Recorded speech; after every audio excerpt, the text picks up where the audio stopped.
Welcome everybody to another episode of Fins Nation. I'm your host Louis Sung, and today we are going to be discussing what the level of confidence Miami Dolphins fans have that Miami can actually win the AFC.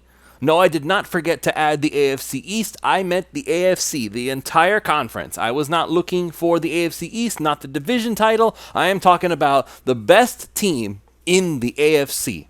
And I understand that that is a very daunting task that the Miami Dolphins would have ahead of them, but I'm going to go ahead and discuss the reasons why we can think that, what Dolphins fans are saying, and whether we're justified in that thinking. But before that, really quick, just want to go ahead and mention that this show is brought to you, as always, by our good friends over at You Brake Wheel Fix. You Brake Wheel Fix is the complete automotive wheel solution. Ever parked too close to the sidewalk curb? You Brake Wheel Fix specializes in the repair of damaged wheels from bends, cracks, and curb rash. Or maybe your wheels are faded or peeling. You don't need to replace them, as You Brake Wheel Fix can refinish them to like new.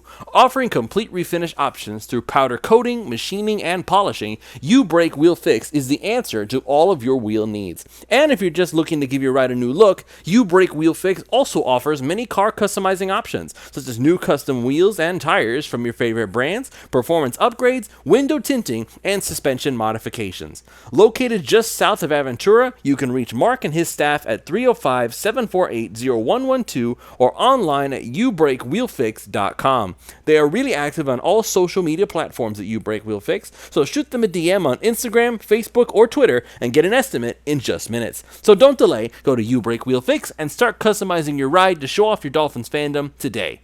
This show is also brought to you by PrizePicks.com. PrizePicks.com is the revolutionary fantasy platform where you can now pick up to 6 different players across professional sports leagues. Right now, the only league that's really going on is the MLB, but maybe if you have some insider knowledge on the WNBA, or maybe you're a real golf aficionado, you want to try the PGA, you can even do League of Legends and stuff like that. So if you're an e-gamer that knows the best players in that league, you can go ahead and bet on them as well. All you have to do is just choose whether your chosen player will get more or less than their projected stat. They give you free squares over there, special Taco Tuesday promos, and as you are listening to this, today is Flex Friday, which means that you have the opportunity to either get your money back up to $20 if you end up losing, or you can actually multiply the amount of money you can normally win. With offers like that, it's hard to justify not signing up at this point if you are any kind of a fantasy sports fan. So use the promo code 5, that's FIVE, and they will match up to $100 on your initial deposit when you sign up. Again, that's promo code 5, FIVE. Go to prizepicks.com, deposit your $100, and let PrizePicks give you $100 of their dollars for you to play with, and get started winning today.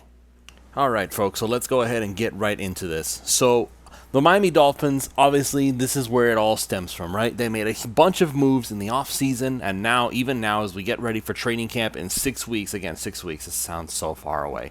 But in 6 weeks, the Miami Dolphins will officially start training camp, and we will get to finally see what this team can look like when the pads are on. The offensive line is actually going to be hitting other people. The defensive line is going to be testing them. We'll get to see if Austin Jackson is living up to this so-called early hype in mandatory minicamp. The same goes for Liam Eichenberg. Did he really earn that orange jersey on the last day of minicamp? Did he really? I don't know if he did or not. We will see. But my good friend Ron Caniff, who, by the way, provided the content, if you will, for this show, Ron Caniff does not believe that Liam Eichenberg actually earned that jersey. That has a lot more to do with Connor Williams, as he elaborated on in a previous show. You can go ahead and check that out. It was actually the first show of the week. But now, with all that being said, I want to go ahead and just briefly touch on this. What exactly is the confidence level that the Miami Dolphins fans have that the Miami Dolphins can not just win the AFC East, but the entire AFC? First, you have to actually acknowledge what that means. That means that the Miami Dolphins were not just the best team in the division, it means they were the best team in the conference. And there are a bunch of other teams as well who are also in the conference that are very much worthy of that distinction, of not the least of which is, of course, Patrick Mahomes and the Kansas City Chiefs. The reigning Super Bowl champion, Kansas City Chiefs, I should say. And as far as Patrick Mahomes goes, I mean, it's very difficult to say who could be a better quarterback at this point in his career. And quite frankly, by the time he retires, if nothing happens to him as far as injuries go, Patrick Mahomes could easily, and I do mean easily, be considered the best quarterback to ever lace up his cleats. And for Dolphins fans, that's saying a lot. Dan Marino is one of the best quarterbacks to ever play the game. He was able to reach passes. He was able to throw people off. He was able to do so many amazing things in the pocket, and he was so difficult to bring down. And he was not even a fast, elusive quarterback. He was just somebody who knew how to work his feet so much that you were just not able to get him. And he wasn't even moving that quickly. He couldn't run to save his life. And he was still so hard to sack because either he was going to get around you with his footwork or he was going to get the ball out so fast that you just didn't have a chance to get him. And in those few times you did, count yourself lucky because you shouldn't have any business being able to sack that guy. And here's Patrick Mahomes basically doing some amazing things that we've never seen any quarterback do. In fact, the only thing that you could argue that Madden has actually updated over the course of, the past decade, the only thing that EA Sports has done is add a bunch of crazy new things that are based on other players. They added the Odell Beckham Jr. backwards catch, and now they're adding the Patrick Mahomes diving throw. So that's added to their little animation set. Yes, I am calling out EA Sports for continuing to just make a giant cash grab, but that's neither here nor there. The discussion here is the Kansas City Chiefs are possibly, at least on paper and based on results too, they are the best team in the AFC just because of their quarterback. And now here we are having the discussion. Ron Caniff went on Twitter and he asked Dolphins fans to be honest with themselves. And what percentage of a chance do you give for the Dolphins to win the AFC this year? And he didn't say AFC East. He said the AFC. Now, part of me wants to chalk some of this up to people not actually reading the full question, that maybe they just added the AFC East, or maybe they are just understanding and translating it to mean the AFC East. Because a lot of the answers here, like if you look at right now, as I am looking at the poll, there's still technically 15 hours as of the time I'm recording this, but 45.7% of people on Twitter, and there's over 1,000 votes. What percentage do you think the Dolphins have to win the AFC? It's 50% to 74%. That's the maximum range. 45.7% of people think that's their confidence level. And then second place, and this is the thing that really kills me. In second place, it's the option of fans have a 75% to 99% chance to believe that the Dolphins have a chance to win the AFC. And then that's trailing behind in third is 20.4%, thinking that there's a 25% to 49% chance the Dolphins can win the AFC, and then a 1% to 24% chance that's at 5.9% of the votes. So it's pretty obvious, at least in the eyes of Dolphins fans, even though I'm even taking into account that some Dolphins fans may just not be reading it correctly. Maybe they're still thinking, like I said, that they are talking about the AFC East, not the entire AFC, having to get past the likes of a Patrick Mahomes, having to get past the likes of their former nemesis, I guess I can say former now because they beat them twice, the Baltimore Ravens, being able to get past all of these usually unstoppable AFC teams like the Cincinnati Bengals. Oh, well, you better believe the Cincinnati Bengals are going to be gunning for that job. They want to win. They want that so badly, and I think they can taste it at this point. So you're going to have to get past the Bengals. You have to get past the Kansas City Chiefs. You have to get past so many really good teams. Like, never mind this whole concept of Aaron Rodgers on the Jets or Josh Allen trying to return, but there is some drama going on in Buffalo, so maybe we don't have to worry about them as much as we thought. But some of the responses here, at least we are making the attempt here at being honest. There's one by the name of @RichardActor17 who says that Aaron Rodgers and a young and talented roster makes me nervous. Tough division, my friend. So there you go. Right then and there, that should tell you that they are looking not at the entire conference, they are looking at just the division. So maybe there is some misunderstanding here. But for over 1,000 votes, I refuse to believe that every single one of them is just assuming the AFC East. Some people must believe, at least the majority of the people on Twitter that responded to this poll are saying that the AFC is very much up for grabs. Josh Houts, 69%. That's the funny number. So there you go. From Kevin Shields, this team is built for today, not the future. Grab the gold before Hill, Armstead, and maybe Tua expire. Now, that comment right there, that is the mentality that most Dolphins fans seem to have. it's very obvious that what Chris Grier is doing and what Mike McDaniel is doing right now, they are laying it all out on the table. They believe that this team has the window to win right now, and they are doing everything that they can. And I say this again, everything that they can. I'm not saying that they shouldn't have added a little more resource to the offensive line. I personally believe that they made a mistake not putting more in, but at this point, you kind of had to make a decision. Do you want to have all these incredible weapons? Do you want to have all of these resources that the Miami Dolphins have somehow managed to put together? Or do you want to just go ahead and focus more on an offensive line that Mike McDaniel does not seem to think is a very high priority? This is where, once again, the discussion comes in. How much do you trust the head coach of the Miami Dolphins to know what he is doing? Or do you assume that he is facing the same apparent blindness that every single coach over the past decade has seemed to have when it comes to this team? The offensive line is in flux. We know this. Austin Jackson is very iffy. My good friend Ron, you know him. You've heard him talk. You don't think, and it doesn't matter what I think. It doesn't matter what he thinks. Apparently, Mike McDaniel thinks that Austin Jackson is worthy of competing for the starting right tackle job. And at this point, I believe it is his to lose. It doesn't matter that they signed Cedric Ogbuehi. It doesn't matter that they signed Isaiah Wynn. It looks like they're just looking at Austin Jackson and saying, we're going to give you one last shot to prove yourself. And you know what? If that's what they're going to do, you either trust Mike McDaniel to know what he's doing, you either trust him to be an offensive guru, or you think he is being stupid. Now, I am not so naive as to assume that smart people cannot make dumb decisions. I am fully aware that some of the smartest people I know, they've admitted that they've made mistakes. They've admitted that not every decision that they've made, both in their lives, in their football acumen, just because you know a lot does not mean you are perfect. Bill Belichick, everybody thinks Bill Belichick is some savant of football, right? He hasn't had a whole lot of luck these past few years without Tom Brady to be able to head the offense. I think that speaks for something. Don Shula, God rest his soul.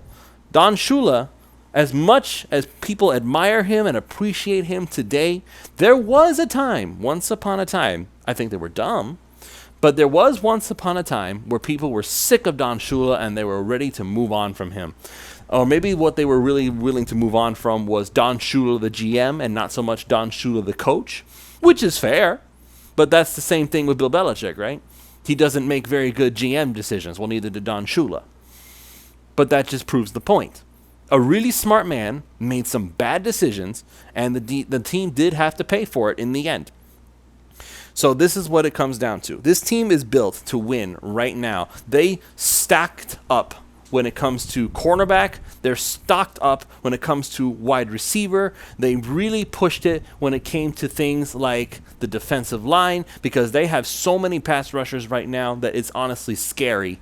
You have Andrew Van Ginkel moving inside. You went and got one of the best defensive coordinators of the modern era, arguably to some the best of the modern era, in Vic Fangio. And he is coming in to say, I am going to fix this defense, and I think you, Andrew Van Ginkel, moving to the middle is part of that equation. So this is it. This is the push right here. I think that when this person talks about how this is the Dolphins going for the gold before the best players end up expiring, because Tyreek Hill already said that he's wanting to retire in a few years. Teron Armstead, we don't know how long he's going to last because, again, he's a really good player, but he's extremely injury prone. As for Tua, that comes from a place of fear. I believe that somehow Tua is not going to be able to last the next 10 years because Tua will have gotten another concussion, or he'll finally decide to retire because he just cannot take care of it. He cannot take care of himself at this point. Hopefully that is wrong, and we will see. Just going through another comment here from Colin Wood that reads, speaking objectively, since at this point in the offseason, all team rosters are on paper only, what teams have better players than the Dolphins from top to bottom? In the NFC, maybe Philly only. In the AFC, Chiefs maybe, but it's close. The Fins are up there. And that is a big part of it right here. What the Miami Dolphins have done, building this roster, again, they have built a extremely top-heavy roster, but one that is designed to win it all. And that's where this poll comes from. Can the Dolphins win the AFC? Absolutely. Absolutely they can. And if Tua is healthy, just based on what we saw last season in his first year in Mike McDaniel's offense, still learning everything, and we're now learning that Tyreek Hill, he literally admitted on camera that he was not 100% sure of how this offense was supposed to work, and now after another year he actually does, and he was just relying on athleticism last year. Are you kidding? If you take all that into account, it's incredible what the Dolphins could possibly achieve. Tua is in year 2. Tyreek Hill is in year 2. Jalen Waddle's in year 2. Just knowing that we have some consistency on offense, and this is just improving upon what already existed last season. And now you add Vic Fangio to the defense. And you add all these incredible players to both of those units. You have to ask yourself, where is the weak spot? The weak spot on defense is linebacker. You could also argue defensive tackle, but that's only because of a lack of bodies, not so much of a lack of quality. At the offensive side of it, it's offensive line. We all know this. There's no question about it.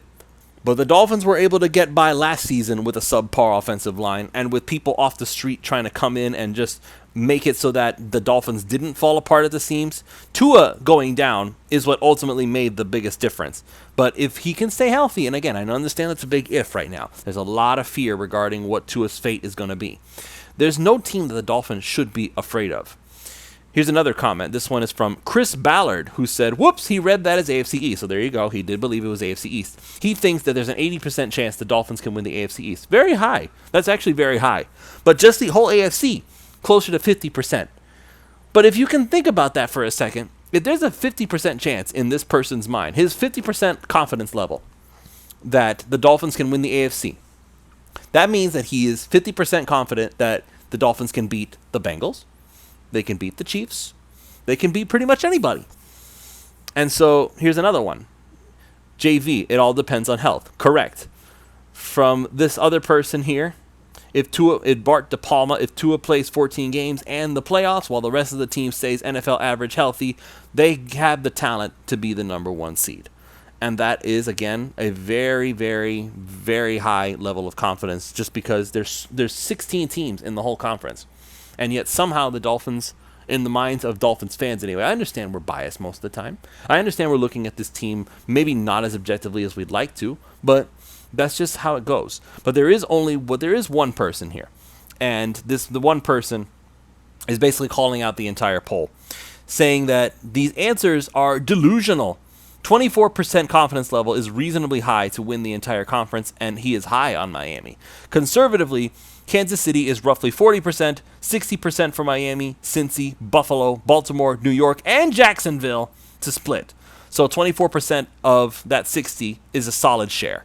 So this person is basically saying that their confidence level is high, relatively speaking, and I understand where they're coming from. But either way, the way that you have to view this team right now, there is no reason why the Miami Dolphins cannot win the AFC. And even if they were to go head-to-head against the Chiefs, which they will do so in Germany. There's a very good chance the Dolphins could actually come out on top if the Dolphins' most important players stay healthy. Tua needs to stay healthy. That is the number 1 priority. No one else on this team is more important at this point than Tua Tagovailoa. After him, you could probably argue Teron Armstead. After that, Tyreek Hill. After that, you'd probably be hard-pressed to say who would be worse to lose. It would be Jalen Ramsey or Xavier Howard. But either one of those guys at least has a replacement available. Cam Smith, Nick Needham, they'll probably be back by then. So there's so much talent on this team from top to bottom, aside from just a couple of positions. And there is still a chance that they could add some more pieces there during training camp, because that's usually how these things go. Somebody gets hurt or somebody proves they're not good enough, and the Dolphins go out and find somebody else. I can't wait to see what's going to happen. If you're going to ask me what my confidence level is if the Dolphins can win the whole entire AFC, I am not in the camp of most of these super confident people that is 50% to 74% confident that they'll win the AFC. I just personally feel like that Kansas City is a little too much to overcome. I will give the Dolphins 25 to 49% confidence level, but I'm also not going to be that kind of person who's like at 1%. It's like, no, there's no way the Dolphins accomplish this. I believe they can accomplish something, but I can't get quite that high. So I'm actually in the lower mid tier of confidence that the Dolphins can win the AFC. So why don't you guys go ahead and let me know what your confidence level is, and we're going to go ahead and see you next time. Make sure that you go and check out You Break Wheel Fix. Reach out to Mark and his staff at 305-748-0112 and get online or at youbreakwheelfix.com to get your estimate going, and go to prizepicks.com, use the promo code 5, that's FIVE, and they will match up to $100 on your deposit when you sign up. It's Flex Friday. Make sure you take advantage of it. Don't waste it. We will see you all next week for another episode of Fins Nation.